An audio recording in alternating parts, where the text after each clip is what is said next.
New research shows that we may think that others are more vulnerable to be scammed, but really, scammers take advantage of everyone. So we need to know all the risks involved. Thankfully, we have Sean Rose from the Better Business Bureau of Central Oklahoma telling us how we can protect ourselves.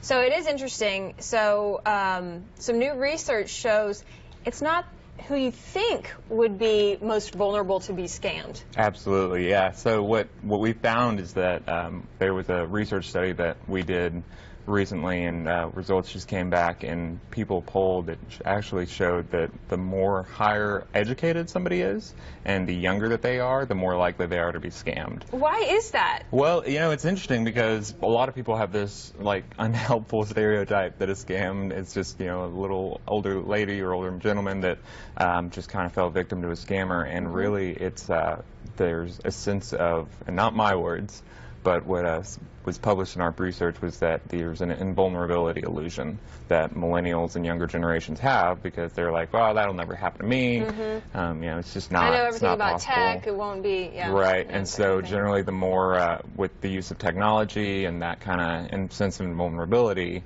it shows that actually you're probably more likely to be scammed. In like what way? Like how are they scamming these millennials? And so, I mean, a lot of what's funny is like a lot of new scams are the same old scams. They just use new tricks or new mediums to get involved. For instance, like when we talked about the Prince and clickbait scams, and how people would click on a link that showed like Prince's final moments, and malware would be downloaded, people would hijack their computer, stuff like that. You know, it's just any kind of use of technology. Facebook, any social network has really kind of populated this amount of technological scams that scammers prey on. And so it's just that kind of coupled with this invulnerability sense, I feel like, is more and more common for somebody to be scammed. Oh, you were young. Did that surprise you? Were you like, this isn't me?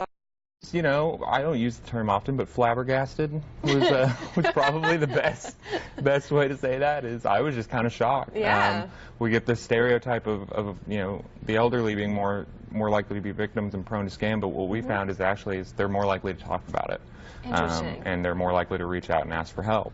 So what can we do to protect ourselves? So always, you know the risks. Know what you're getting yourself into anytime, from going to vacation to being online to surfing around. Know what kind of techniques that scammers use. And that's really the key, is because like I said, like the clickbait scam, that's a common scam that happens anytime a celebrity passes away or some kind of major news culture media thing happens. And so that's, you know, if you know what the signs are of, oh, they're going to ask me to click on a link, oh, I don't know where this link is going, and oh, it's an HTTPS isn't there, it's just HTTP, I'm more than likely going to get scammed. So make sure there's an S. Always make sure there's an S, because the S means secured. Yeah. All right, so perfect. That's key. All right, thank you so much. I'm going to go ahead and give them a little bit more information. Absolutely. Be familiar with these common scam types and know the tricks, and just make sure you go ahead and go to, is it okbbb.org/cracking the illusion to find out more about this new data. Very interesting. We are all at risk to scams, so just know some of the tricks to help you out. We'll be right back.